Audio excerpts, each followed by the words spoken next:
Right now, across the globe, millions of people are locking themselves in their rooms. They are deleting their social media apps, silencing their phones, canceling plans with their friends, and staring intensely at glowing screens. They are doing this to build a business, to study for an exam, to get in shape, or to finally write that book. They call this period of intense, isolated productivity monk mode. The internet is obsessed with it. You have probably seen the videos. Young entrepreneurs, fitness influencers, and productivity gurus telling you that the only way to achieve massive success is to cut out the entire world, punish your distractions, and become a monk for 30, 60, or 90 days. It sounds incredibly disciplined. It sounds like the ultimate life hack. But there is a massive, fundamental problem. If a real monk looked at what the internet calls monk mode, they wouldn't see enlightenment. They wouldn't see discipline. They would see a recipe for suffering, burnout, and a profoundly inflated ego. The internet hijacked a sacred, ancient way of life and turned it into a productivity tool for capitalism. And monks have been warning us for over 2.5 millennia.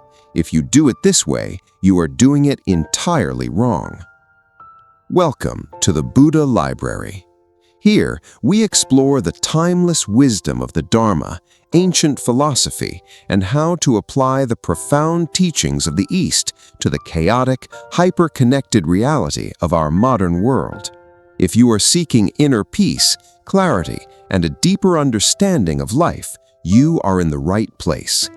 Take a deep breath, settle in, and let's explore why the internet's favorite productivity hack is a spiritual illusion and what true monk mode actually looks like. The rise of internet monk mode. To understand why the internet has gotten this so wrong, we first have to understand what a monk is. In the modern digital landscape, monk mode is defined as a period of extreme focus.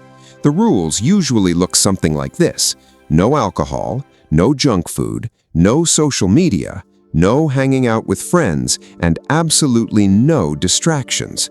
You wake up at 4 a.m., you take an ice-cold shower, you grind on your business or your studies for 12 hours, you work out until you drop. You repeat this for months. Why did this become so popular? Because our modern world is built on a foundation of digital distraction. We are chronically overstimulated. Our dopamine receptors are fried from endless scrolling, notifications, and 15-second videos. We feel deeply unfulfilled and constantly behind in life. So when the internet offers a radical solution, a hard reset, it feels incredibly appealing. Internet monk mode sells you a fantasy that if you just isolate yourself and work hard enough, you will emerge from your bedroom cocoon as a millionaire, a genius, or an unstoppable force of nature. It frames isolation as a superpower. It tells you that other people are simply obstacles to your success. But this modern adaptation is missing the entire point. It takes the aesthetic of monastic life, the solitude, the discipline, the quiet, and completely strips away the soul. The hijacking of a sacred way of life. Let us travel back over 2,500 years to ancient India. Siddhartha Gautama, the man who would become the Buddha, left his palace to seek an end to human suffering. In his journey, he tried the ancient equivalent of the ultimate monk mode. He practiced extreme asceticism. He starved himself. He held his breath until he passed out. He isolated himself in dangerous forests, pushing his mind and body to the absolute brink. Do you know what happened? He almost died. And more importantly, he realized that this extreme, punishing approach did not bring him any closer to enlightenment. It only brought him agony. When the Buddha finally attained awakening under the Bodhi tree, he taught what is known as the middle way. The middle way is the path between two extremes, the extreme of sensory indulgence, chasing pleasure all the time, and the extreme of self-mortification, punishing yourself through rigid, painful discipline. Internet monk mode is not the middle way. It is the extreme of self-punishment disguised as self-improvement. When a true Buddhist monk enters a monastery, their goal is not to maximize their output. Their goal is not to build wealth, achieve a six-pack, or dominate their competition. Their goal is liberation. They practice discipline to understand the mind, to cultivate boundless compassion for all living beings, and to let go of the ego. The modern internet has taken a practice designed to destroy the ego and twisted it into a tool used to feed the ego. The illusion of isolation. One of the most dangerous lies of internet monk mode is the glorification of loneliness. The productivity gurus will tell you, cut off your friends. They are distracting you. You don't need anyone. Go into your cave. But in Buddhism, a monk does not practice alone. They belong to the Sangha, the spiritual community. There is a famous story in the Buddhist texts where Ananda, the Buddha's closest attendant, comes to the Buddha and says, "Lord, I think that having good friends and admirable companions is half of the holy life." The Buddha immediately corrects him. "Do not say that, Ananda. Do not say that. Admirable friendship, admirable companionship, admirable camaraderie is actually the whole of the holy life." Let that sink in, the whole of the holy life. Monks do not isolate themselves because they hate people or view them as distractions. They live in communities. They rely on the lay people for their daily food through alms rounds. They meditate together, chant together, and support one another in their spiritual growth.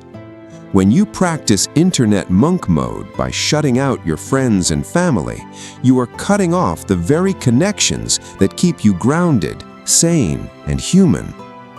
Productivity versus peace, the ego trap.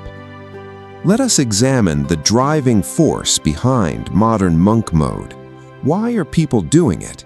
The answer is almost always rooted in craving. Craving for success, craving for money, craving for status, or craving to be better than others. In Buddhist philosophy, craving, tanha, is identified as the root cause of suffering, dukkha. When you enter internet monk mode, you are essentially pouring gasoline on the fire of your cravings. You are saying, "I am not enough right now, but if I torture myself with work for 90 days, I will finally be enough." This is the ultimate ego trap. You are using the tools of a monk, solitude, fasting, deep work, to build a massive monument to your own ego. A real monk practices letting go. They shave their heads and wear simple robes to remove the markers of individuality and status. They practice mindfulness to observe their thoughts without getting attached to them. They understand the concept of anatta, or non-self, realizing that the ego is just an illusion. Internet monk mode tells you that you are the center of the universe and that your personal success is the only thing that matters. True monk mode tells you that the universe is vast. You are intimately connected to all of it, and your peace comes from letting go of the desperate need to control everything around you. The middle way, why extremes always fail.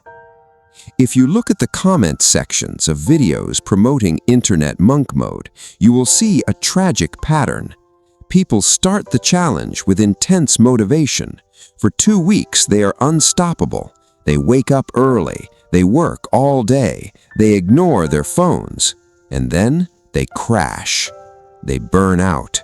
They binge on junk food, spend 10 hours scrolling through social media, and feel an overwhelming sense of guilt and shame. They tell themselves they're weak and they just need to try the challenge again, this time with even more discipline. This is the tragic cycle of extremes. It is the exact cycle the Buddha warned us about. You cannot force the mind into submission through brute strength. The mind is like a wild elephant. If you try to chain it up and beat it, it will eventually break the chains and destroy the village. Discipline, in the monastic sense, is not about punishment. It is about gentle, consistent redirection. When a monk sits in meditation and their mind wanders, they don't get angry at themselves. They don't punish themselves. They simply notice the wandering and gently bring their attention back to the breath. This is the middle way. It is sustainable. It is compassionate.